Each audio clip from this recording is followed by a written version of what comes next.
कोटा में आज दादाबाड़ी पुलिया का किया शिलान्यास। ओम बिरला ने विधि विधान से पूजा कर रखी नई पुलिया की नींव। कोटा में आज दादाबाड़ी लिंक पुलिया का शिलान्यास किया गया। कोटा दक्षिण विधायक ओम बिरला ने 53 करोड़ रुपए से बनाए जाने वाले फ्लाईओवर तथा पुलिया का शिलान्यास किया। इस अवसर पर कई प्रशासनिक तथा गणमान्य व्यक्ति उपस्थित थे। इस अवसर पर बोलते हुए बिरला ने बताया कि स्थानीय वासियों की जरूरत को देखते हुए सरकार ने यह कदम उठाया है तथा यह पुलिया एवं फ्लाईओवर 1 वर्ष में बनना प्रस्तावित है।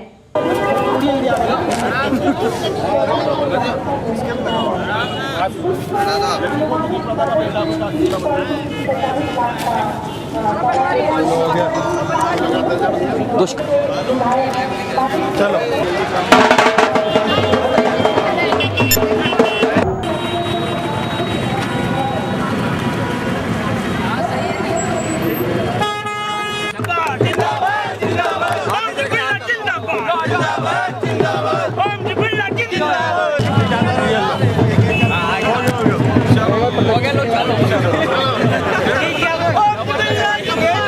शहर के बढ़ते वाहनों के कारण कई पुलिया का दोहरीकरण की भी आवश्यकता है और कई फ्लाईओवर की भी आवश्यकता है। इस नए कोटा शहर के अंदर आबादी के विस्तार के साथ साथ वाहनों की संख्या भी बढ़ी है, जिसके कारण यहाँ कोचिंग इंस्टीट्यूट भी है। इसके कारण यहाँ पर काफ़ी जाम रहता है। ये पुलिया के साथ साथ यहाँ पर एक फ्लाईओवर का निर्माण करने का कार्य भी प्रस्तावित है, जो जनता के सामने रखा जाएगा। और जनता अगर कहेगी कि इस फ्लाईओवर की आवश्यकता है तो निश्चित रूप से एक फ्लाईओवर बनाया जाएगा, ताकि यातायात के दबाव को कम किया जा सकता है और सुगम लोगों को घर तक पहुंच सके, इसके लिए संपूर्ण व्यवस्था की जाएगी। यहाँ कितने रुपए खर्च होने बिरला साहब, क्या प्रोजेक्ट है, कब तक ये पूरा हो जाएगा? ये प्रोजेक्ट 1 साल का है, बहुत शीघ्र पूरा जाएगा। अभी छोटा प्रोजेक्ट है पुलिया का, लेकिन इसको पूरा फ्लाईओवर बनाने का प्रोजेक्ट 53 करोड़ का है, जो राज्य सरकार को प्रस्तावित करके भेजा है। और जनता का जनमत जानने के बाद हम सरकार से प्रयास करेंगे कि ये फ्लाईओवर बन जाए, ताकि आम जनता को और बच्चे जो कोचिंग के पढ़ने वाले बच्चे घर पर सुरक्षित पहुंच सके, सुगम तरीके से पहुंच सके। इसके लिए फ्लाईओवर बनने के बाद इन पुलियाओं की प्रासंगिकता और ठीक हो जाएगी, ताकि लोगों का आवागमन के साधनों को सुगम। अभी कोटा शहर के अंदर बहुत बड़ी समस्या ये है कि कोटा के अंदर बढ़ती जनसंख्या और बढ़ते साधनों के दबाव को करने के लिए वैकल्पिक रास्ते ढूंढने पड़ेंगे, जिससे कि सुगम तरीके से यात्री अपने घर तक पहुंच सके और राहगीर अपने घर तक पहुंच सके। महावीर नगर थाना अंतर्गत 332 सर्किल स्थित एनसीआई कोचिंग की छात्रा के साथ कल वैलेंटाइन डे पर हुआ सामूहिक दुष्कर्म। वहीं देर रात छुड़ाकर लाई पुलिस, 3 आरोपी फरार, वहीं 3 हुए गिरफ्तार।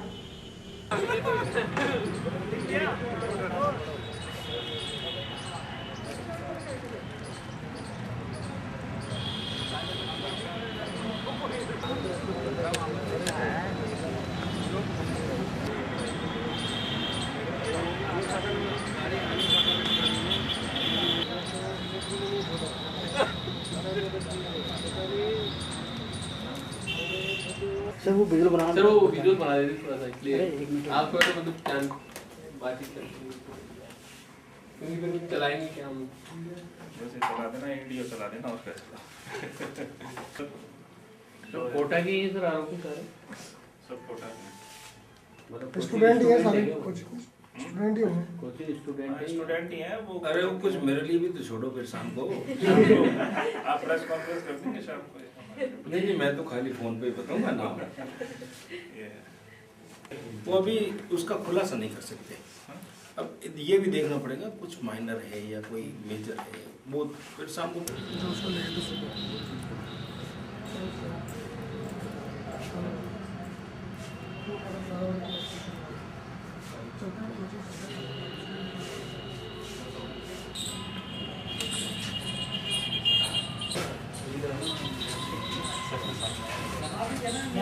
हमें कल आज रात को पीसीआर पर हमारे पास 2:30 बजे के आसपास फ़ोन आया था कि कोई एक लड़की है जो कि किसी कोचिंग इंस्टीट्यूट के अंदर बंद है।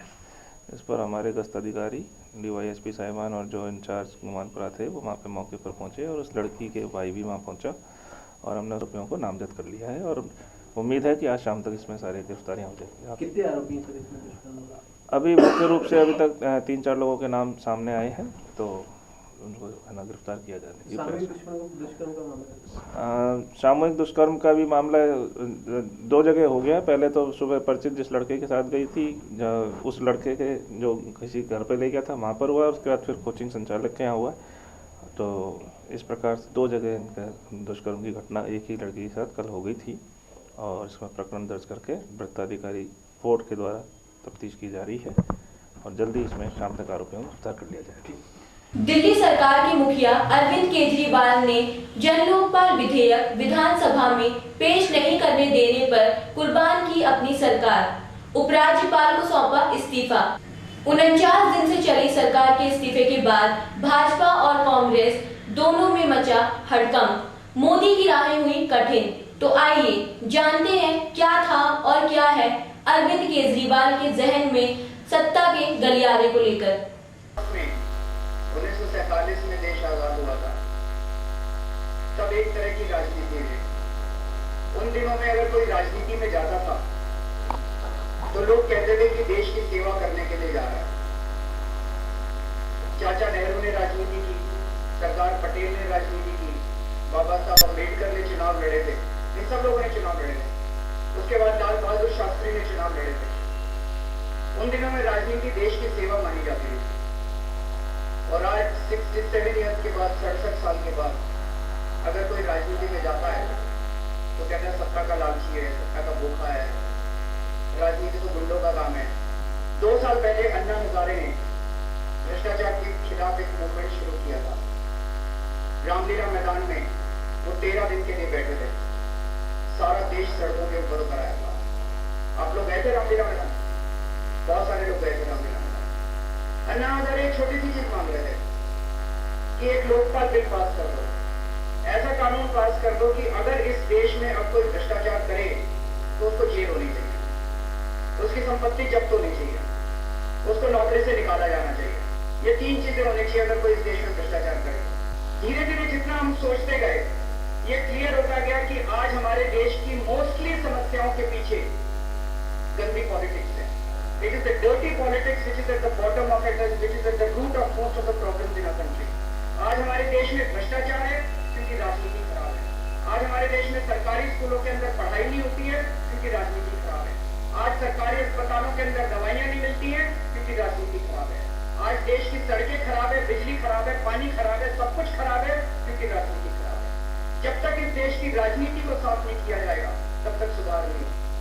इसीलिए हम लोगों को इस राजनीति के अंदर आना पड़ा। हम लोग भी बहुत सोचते थे, I am also from a middle class family, I also used to think that नहीं राजनीति नहीं जाना, politics is bad, we will stay away from politics, we don't want to enter politics. इन 2 सालों के अंदर बार-बार इन लोगों ने चुनौती दी, बार-बार इन नेताओं ने खड़े होकर कहा कि अगर लोकपाल बिल बनाना है तो खुद राजनीति में आ जाओ, लोकपाल बिल बनाना है तो खुद राजनीति में आ जाओ। बार-बार इन लोगों ने चुनौती की। Every time we used to say that we don't want to come into politics, we elected you people, why don't you people enact a Lokpal bill? पर ये लोग नहीं माने, बार-बार हमें चुनौती देते रहे। फाइनली अब हम लोगों को राजनीति के अंदर आना पड़ा, पॉलिटिक्स के अंदर आना पड़ा। लेकिन जितना मैं सोचता गया उतना ये लगता गया कि जब तक हम लोग डायरेक्टली पॉलिटिक्स के अंदर पार्टिसिपेट नहीं करेंगे तब तक सुधार नहीं होगा। दामिनी का केस हुआ, दामिनी का रेप हुआ, हम सब लोग इंडिया गेट गए। कितने लोग इंडिया गेट पहुंचे? हजारों लोग इंडिया गेट पहुंचे। नतीजा क्या निकला? रेप होने बंद हो गए? नहीं हुए। Today also Delhi is the rape capital of this country. So why is it that the women are feeling unsafe in this country? Because Delhi Assembly has 25 members of legislative, 25 people sitting in Delhi Assembly have serious heinous criminal charges against them. Some of them are facing rape charges, some of them are facing murder charges, some of them are facing kidnapping charges, some of them are facing extortion charges. 162 people sitting in the Lok Sabha, they are facing serious criminal charges. जब तक हम लोकसभा को साफ नहीं करेंगे, जब तक हम अच्छे लोगों को दिल्ली असेंबली के अंदर नहीं भेजेंगे, हमारे देश की महिलाएं कैसे सुरक्षित हो सकती हैं? How can the women feel safe? Because अगर आज वो लोग रेप के खिलाफ स्ट्रॉन्ग कानून पास कर देते हैं, many of these legislators will go to jail, many of these members of parliament will go to jail. तो आपको क्या लगता है हमारे इंडिया गेट में जाने से थोड़ी काम हो जाएगा? अब हम लोगों को actively participate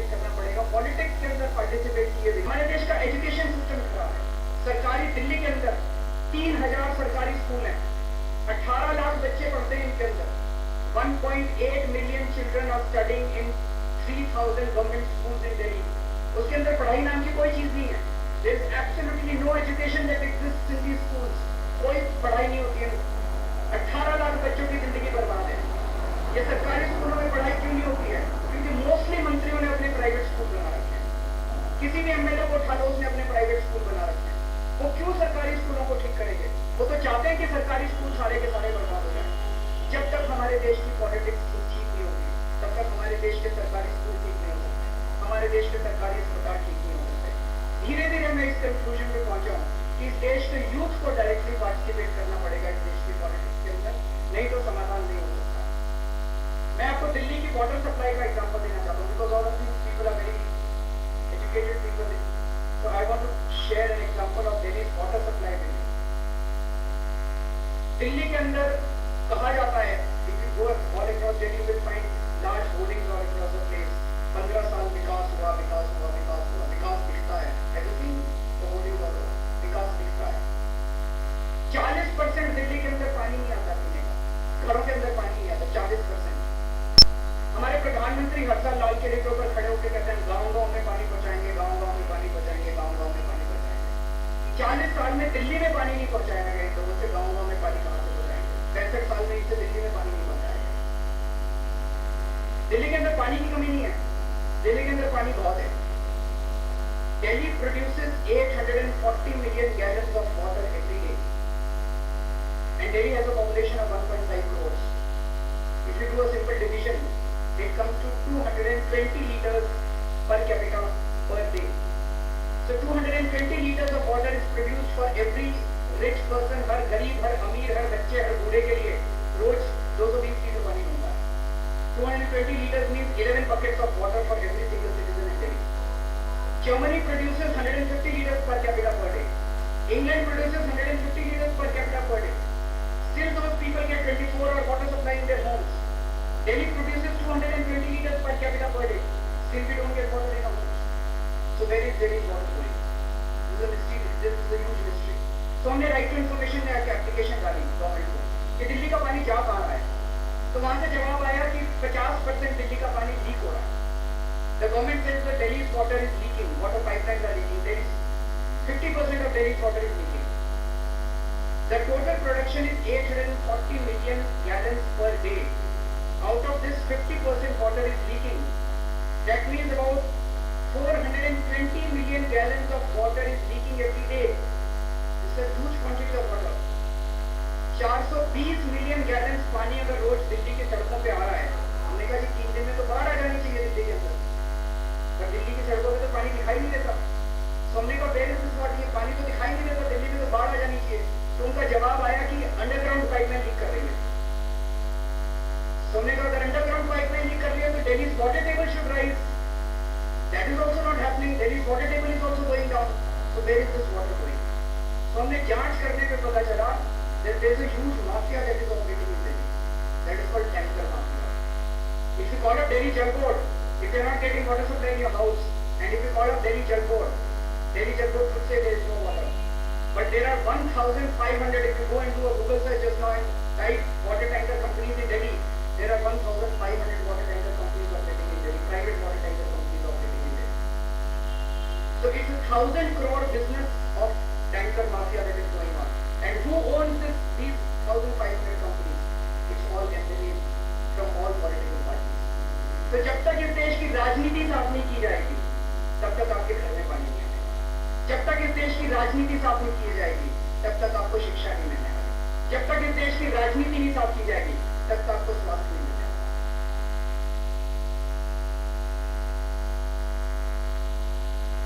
I have been interacting with various sections of society these days. Vote मांगने जाते हैं ना आजकल, तो बाकी सबसे लोग मिलते हैं. सबसे ज्यादा दुखी इस देश के अंदर हमारे देश के बिजनेसमैन हैं. It's impossible to do business in this country. If you have an idea and if you try to implement that idea in India, आपको 20 साल लग जाएंगे, ना तो लाइसेंस मिलेगा, ना जमीन मिलेगी, कुछ नहीं मिलेगा यहाँ पे. और अगर आप यूएसए चले जाओ, आप 10 दिन के अंदर वहाँ पे अपनी इंडस्ट्री सेटअप करोगे. So I think many people say that there is something seriously wrong with India. Many people think that there is something seriously wrong with Indians. I don't agree with that. I think Indians are first-class people who are victims of third-class government.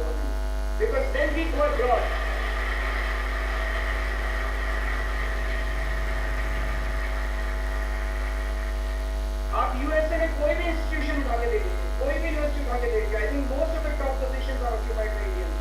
आप कोई भी multinational company उठा के देख लीजिए, you will find that lot of Indians are there. पर अपने देश में हम कुछ नहीं कर सकते। अपने देश में जरा सा कुछ कर लें, इंडिया के अंदर रॉ मटेरियल है, इंडिया के अंदर लेबर है, इंडिया के अंदर कैपिटल है, इंडिया के अंदर लैंड है। Why can't we do business in India? Business करने ही नहीं देती है सरकार। जानबूझ के deliberately obstacles are created in business so that the people, the politicians can make money out of it. What is required is that we not only need to remove all these obstacles, we need to encourage business. क्योंकि अगर business encourage होगा, then only employment would be created, and then only the wealth would be created in those countries.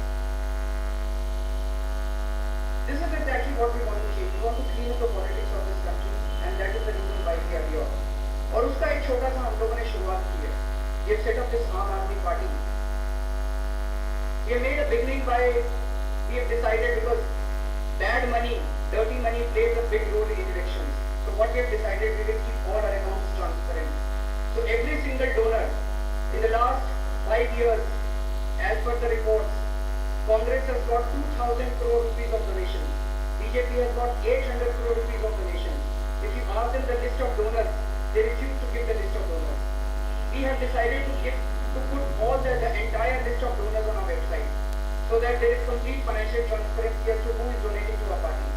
We have also decided that no two people from the same family will get tickets from our party, because there is too much of family politics that is going on in our country. The sons and daughters of... We have also decided that any person who faces any criminal charges against him will not get a ticket. It's only clean people who will go inside. तो अभी मैं पूरी दिल्ली में जब घूमता हूँ, तो जो अनपढ़ लोग हैं हमारे देश में, उनमें कॉमन सेंस बहुत होती है। तो अभी हम झुग्गी झोपड़ियों में जाते हैं, उनसे बात करते हैं, नुक्कड़ सभाएं करते हैं। So when I say all this, so some poor woman would get up and say, आपके जैसे पहले बहुत आए थे, अब आप आ गए, चुनाव का टाइम है। पहले जो आए थे उनको जैसी सत्ता मिली वो भ्रष्ट हो गए, आपका क्या भरोसा जैसी आपको सत्ता मिलेगी आपकी भ्रष्ट हो जाओगे। बिल्कुल ठीक बात कह रहे हैं हम लोग। आज इस देश के अंदर हर पॉलिटिशियन ने लोगों को धोखा दिया, हर पार्टी ने लोगों को धोखा दिया, विश्वास ही उठ गया लोगों का। फिर मैं उनको बताता हूँ कि मैं इनकम टैक्स में कमिश्नर की नौकरी करता था। I was an IRS officer. Income tax में एक इंस्पेक्टर साल में कम से कम 1 करोड़ रुपए की रिश्वत कमा लेता है। मैं तो कमिश्नर था, करोड़ों रुपए कमा सकता था, एक पैसा नहीं कमाया मैंने। और अगर पैसा ही कमाना होता तो मेरी कमिश्नर की नौकरी कौन सी बुरी थी? अच्छी लाल बत्ती की गाड़ी थी, सब कुछ था मेरे पास। वो नौकरी छोड़ के ये झक मारने की क्या जरूरत थी? गली गली के अंदर, पूरी दिल्ली के अंदर घूमने की क्या जरूरत थी? अच्छी खासी नौकरी थी। 2 साल हो गए अन्ना जी के साथ झक मारते मारते, रामलीला मैदान में झक मारी, जंतर मंतर पे झक मारी। अभी 15 दिन का अनशन रखा, 15 दिन भूखे रहे, पैसा कमाने नहीं आए, देश बदलने के लिए आए हैं, भ्रष्टाचार दूर करने के लिए आए हैं।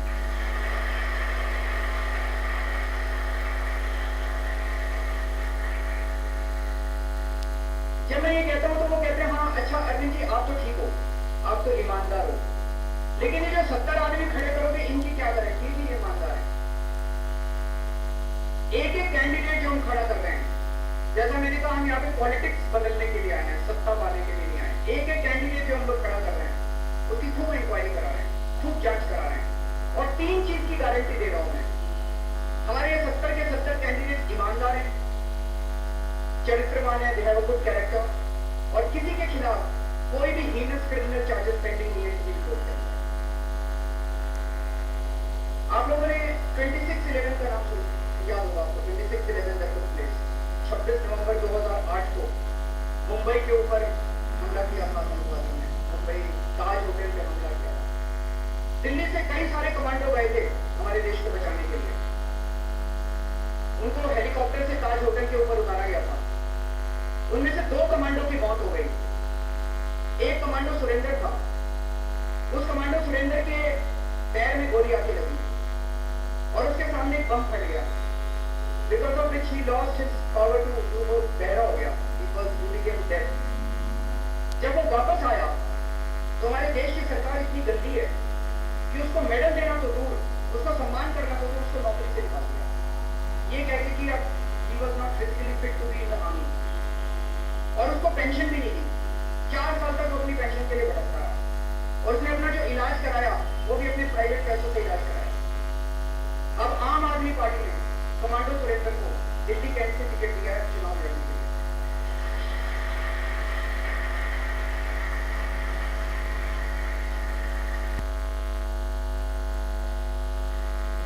हमने कमांडो सुरेंद्र को कहा है कि अभी तक तुम देश के बाहर के आतंकवादी से लड़ रहे हो, अब ये संसद के अंदर और ये विधानसभा के अंदर जो आतंकवादी बैठे हैं इनसे अंदर वाले से जाके लड़ना आपको।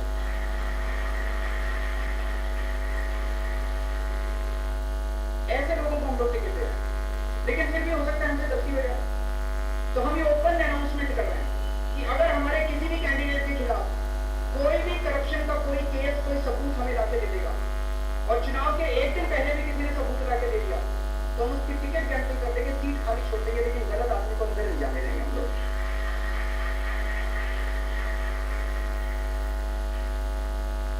हमें बचपन से सिखाया गया, पढ़ाया गया, India is a democracy, India is a democracy, India is a democracy. हम पूछते थे क्यों है democracy, why is India democracy? कहते थे चुनाव होते हैं हमारे देश में, that is why India is a democracy.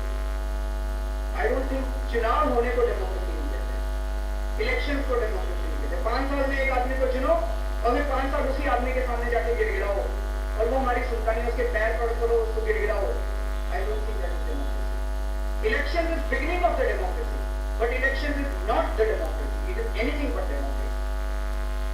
Sundarnagri एक इलाका है, दिल्ली की झुग्गी बस्ती है, वहां पे लोगों के पास पीने का पानी नहीं है, वहां पे लोगों के पास सेकेंडरी स्कूल नहीं है, सीवर नहीं है, और लोग पिछले 20 साल से सरकार के पास जा रहे हैं, कह रहे हैं सीवर दे दो, सेकेंडरी स्कूल दे दो, पानी दे दो। The government always says there is no money.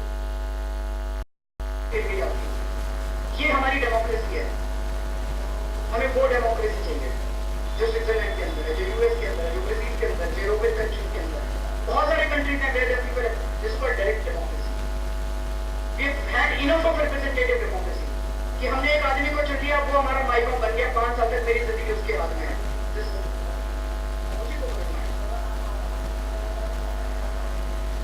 So I won't take too much of time. I would rather prefer more questions.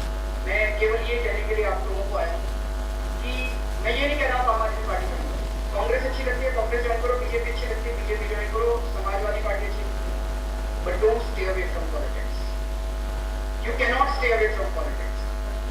देश लुट जाएगा, सब कुछ बेच के खा गए ये लोग, लोहा बेच के खा गए। कर्नाटका में जो बेल्लारी में जो आयरन ओर है, that is the best iron ore in the world, सारा बेल्लारी खत्म कर दिया इन्होंने, सारा आयरन ओर चोरी कर दिया। आज लोहा बेच के खा गए, कुंजी बेच के खा गए, कोयला बेच के खा गए, पहाड़ बेच दिए इन्होंने, नदियां बेच दी इन्होंने, जंगल बेच दिए इन्होंने, जमीन बेच दी इन्होंने। थोड़े दिन में ये तो सारे बैंक में इनका पैसा भाग जाएंगे इस देश में, हम ही को रहना है इस देश के अंदर, तो हम लोगों को मिलकर कुछ करना पड़ेगा। तो रहिए ना बेखबर, डालिए एक नजर समाचार विजन पर।